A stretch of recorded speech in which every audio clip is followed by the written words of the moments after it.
Egyptians are going to the polls again this weekend. This time it's a runoff vote where they will choose their first freely elected president. The candidates are Mohamed Morsi of the Muslim Brotherhood and Ahmed Shafiq, former prime minister under Hosni Mubarak. But yesterday, Egypt's highest court dissolved parliament and overturned a law that banned members in Mubarak's regime from running for office. So how will the court's decision affect this weekend's election? And could the results reignite the Arab Spring protests in Egypt? Mohamed Rashidy is an Egyptian-born Canadian and a director of the Canadian Arab Federation. Mohamed, welcome to the show. Thank you for having me, Chris. Let me start with this ruling yesterday from Egypt's constitutional court, which dissolved parliament. How do you think that might play out as we go to the polls again? Yes, Chris, so this is the equivalent of the Canadian Supreme Court. It's the highest court in the land, and their ruling is final.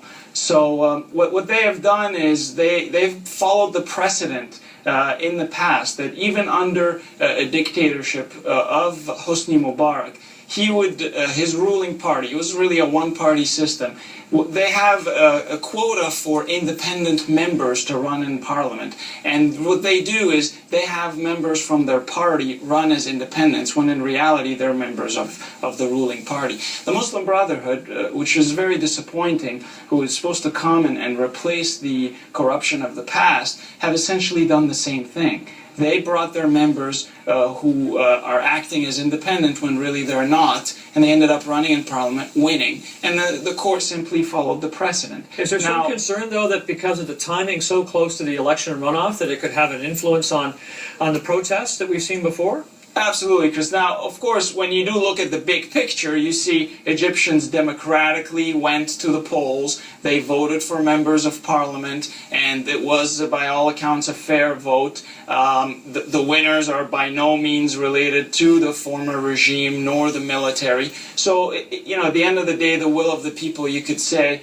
was followed. But court dissolved it. I agree with you that the timing is impeccable, and it does put a lot of question marks. But I have to be honest, when you do look at the details of it, legally this was the right thing to do. There was really nothing. If the court hadn't done that, I would have been surprised. The Muslim Brotherhood violated the rules, and they had the same fate as Mubarak in terms of having parliament dissolved. And while we can question, of course, what kind of judges are making these decisions, you have to remember that the Egyptian judiciary, who are all appointed by Mubarak, also sent him to jail for life, when really there was no evidence presented linking him directly to the killings and the protests. Now, when you were last on this program, I think it was in May, you said the worst case scenario would be either the Muslim Brotherhood candidate Mohamed Morsi or having Ahmed Shafiq running off. So that's exactly what's happened here.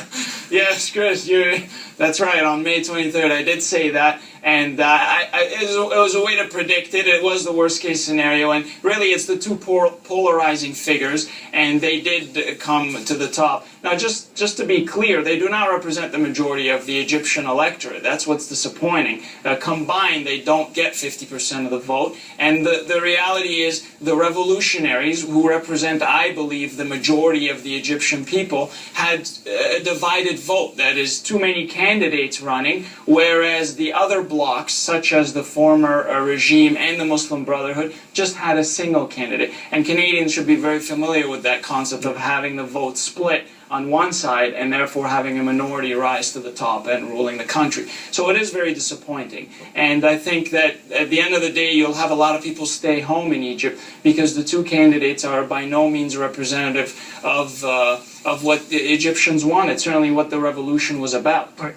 Let's take those two candidates. Let's start with Morsi of the Muslim Brotherhood. What will it mean, do you think, if he does emerge victorious in this runoff? Yes. Now, with Morsi, you have a lot of issues. My biggest issue with Morsi was that he would have had Parliament as well on his side, and that's now dissolved. And I think as a result of that, Morsi may get a lot of votes because people will wake up in a sense and say, wait a minute, the military's fudging this whole process, and look what they're doing. They've dissolved everything. We're back to square one. The military runs the whole show. There's no Parliament. There's nothing. And now they want to bring one of their guys in, supposedly. That's Shafiq. So no, I'm going to go and vote for Morsi. So Morsi will, I think, get some votes in that sense.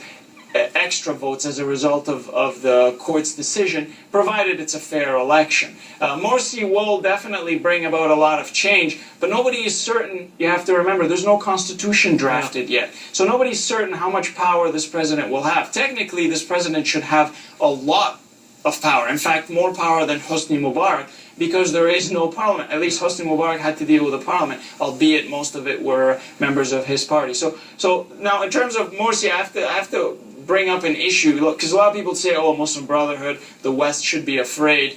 I think, well, I don't think, but let's be clear. Morsi is a PhD graduate from the University of Southern California. A lot of people don't know that. And he worked in the United States as an assistant professor in that beautiful state of California. So, you know, I think Egyptians should be the ones that fear Morsi, not Americans. Well, just before, but I do want to ask about Israel, because that's clearly a concern. Would he continue this policy of détente with Israel? Look, very, very, very clearly, the next president will have so much to deal with domestically that Israel will not even cross his mind. I can assure you that the issues domestically are so massive that, you know, as we say, we'll cross that bridge when we get there, and nobody's going to cross that bridge anytime in the next few years. Now, you've mentioned no constitution, no parliament. Switch hats here. What if Shafiq becomes the winner?